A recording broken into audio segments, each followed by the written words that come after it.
The curve C has equation y equals a half x cubed minus 6x plus 3. Find the coordinates and nature of each of the stationary points of C. Well, what we know is that stationary points have a gradient, or dy by dx, equal to 0. That means I'm going to have to differentiate our function y. So let's start by doing that. Dy by dx equals 3 times a half is 3 halves.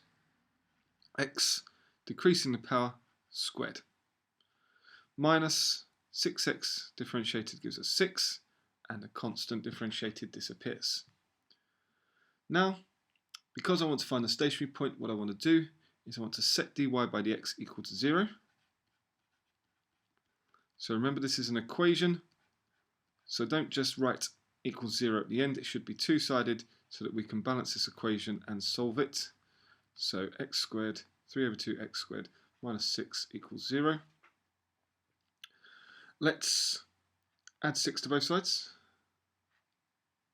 Actually, let's times the whole equation by 2. Get rid of the fraction first of all.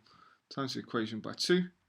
And so I get 3x squared minus 12 equals 0. Let's divide the equation by 3. So I get x squared minus 4 equals 0. And then I can factorize. So I get x minus 2, because it's a difference of 2 squares. X plus 2 is equal to 0. And this way I avoid making the mistake of missing one of the solutions out, because I need to get the solutions that x equals 2 and minus 2. Lots of people will forget this second one if we take the 4 across and take the square root. Okay. Find the coordinates and the nature of each of the stationary points. So first of all, I've got the x values. Let's find the y values.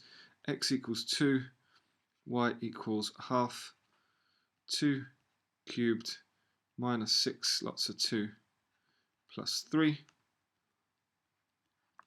So I get y equals 2 cubed is 8 divided by 2 equals 4, minus 6 times 2, which is 12, plus 3. So y is minus 5, and we get the point 2 minus 5. X is equal to minus 2. Y is going to be half minus 2 cubed minus 6 lots of minus 2 plus 3. So working across, we get y equals minus 4. But this time I get plus 12 plus 3. So our second coordinate is minus 2. This comes out as 11. Okay, so I've got my coordinates. Now I need to determine the nature. We should use the second derivative to determine the nature. So d2y by dx squared. Differentiating our derivative, 2 times 3 over 2 gives me 3x.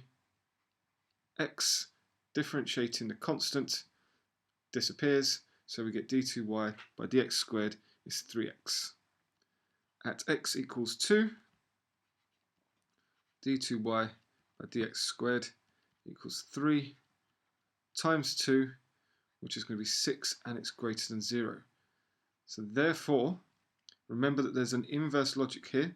The point 2 minus 5, because it's greater than 0, the inverse logic is that we have a minimum. Do the same at x equals minus 2. So d2y by dx squared equals 3 lots of minus 2. This one is going to come out as less than 0. Therefore, the point minus 2, 11. Inverse logic is less than, so actually this comes out as a maximum. And if you look at the 2 points, y is minus 5, would give you a minimum, y is 11, gives us a maximum. How are the marks awarded in this question? Well, you get a B1 standalone mark if you simply get the gradient dy by dx equals 0. You get a method mark if you set the gradient equal to 0.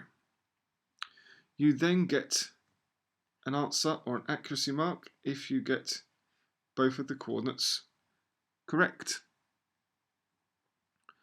You then get a method mark if you have one of the points is either a maximum or a minimum, and you get an accuracy mark, answer mark, the final one, if you've got the classification for the second point.